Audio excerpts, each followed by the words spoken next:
Targeting decision makers. To change minds and influence decisions, our task is to ensure that our case is presented in the most effective way, to the right people and at the right time. Your power mapping will have helped you identify your allies and targets, where power lies, and the change that is required to win. We might call these different individuals and groups stakeholders. Lobbying and stakeholding influencing is when an individual or a group tries to persuade someone with power to support a particular campaign ask. Lobbying can be done in person by sending letters and emails or via social media. Refine your messages and tailor them to the audiences to give reasons for the decision makers to agree with you.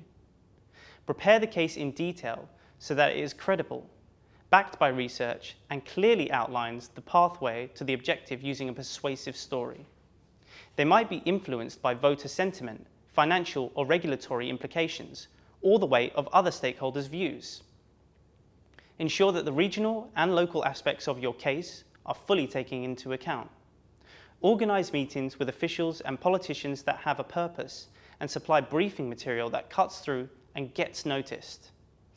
Plan and organise events such as parliamentary receptions, roundtables, drop-in events, and conference fringe meetings, or their virtual counterparts.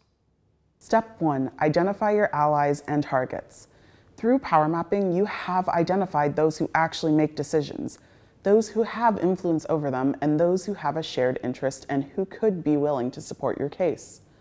Do they have decision-making power? Can they advocate on your behalf? Step 2. How to get a meeting.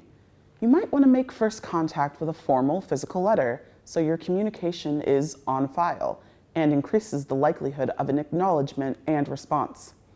In some regions, email is an increasingly standard formal channel, but don't take the risk of it being lost or ignored. Use the routes that are available to you. Some policymakers and politicians will have formal processes and rules on correspondence, so if in doubt, do your research on this. If you don't hear back, don't be afraid to chase them up. If you don't get an answer, keep trying until you do. Be persistent, but don't go too over the top. Remember, you want your conversation to start on the right foot. An elected representative might be holding advice surgeries and public engagement events, so consider how you might access these opportunities for contact. Step 3. How to prepare for a meeting. Take the time to understand what is important to potential allies and why. Test your assumptions about how your topic aligns with what matters most to them. If they aren't where you need them to be, focus on how you can close the gaps. Do your homework. Look for common interests with your target. What did they used to do in real life? Which committees and groups are they a member of? What subjects do they tend to raise or make speeches about? Follow their voting and speaking record, and monitor their website and social media feeds.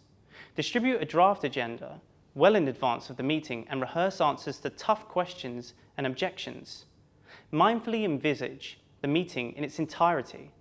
If you are meeting a person, notice everything, from how they walk into the room, engage with other stakeholders and invite dialogue throughout the discussion, to how you will anticipate concerns and self-manage if tension arises. Envisaging the way you want to lead and engage provides the best opportunity for success. Online meetings are an increasingly common form of engagement. Many of the same rules apply. Be careful to familiarize yourself with the meeting platform you are using, your on-screen background, and take steps to prevent any unexpected interruptions or disturbances. Step 4. In the meeting, clearly and concisely explain your concerns, tell them about your campaign petition, and set out what changes you would like them to make. If you're planning to deliver a petition in person, let them know when you'll be coming to do the hand-in, and ask if they can be there to receive your petition and discuss it with you. Remember, always be polite. Don't give them any excuses to ignore you. And follow parliamentary customs and forms of address. Find common ground despite areas of disagreement, and focus on building a relationship and respectful rapport. Work to get a clear, concrete, and specific commitment from the decision maker as an outcome.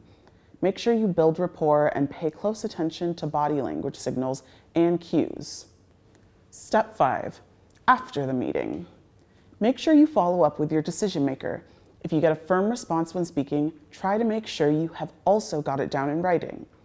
If they've agreed to make changes you're asking for or are supporting you, let everyone know about your success. But don't relax just yet. Make sure you agree on a specific timeline and follow them up regularly to check that progress is being made. It's possible your decision maker won't give you an immediate response the first time you speak to them, so don't let them off the hook. Keep following up until they give you a definite answer. Get your supporters to reach out. If your decision maker is dragging their heels on responding to you or doing the right thing, why not email your campaign supporters and ask them to write to the decision maker too? Hearing from lots more people could tip them towards doing the right thing. Principle of escalation. If they still don't meet your demands, put more pressure on your target. Deliver your petitions in person with supporters and use other tactics such as media engagement and social media. If your target does not meet your demand, put some more public pressure on your target. Advocacy in some regions can involve threats to safety and risk of harm. Your safety is paramount, and we encourage you to refrain from ever putting yourself or others in danger.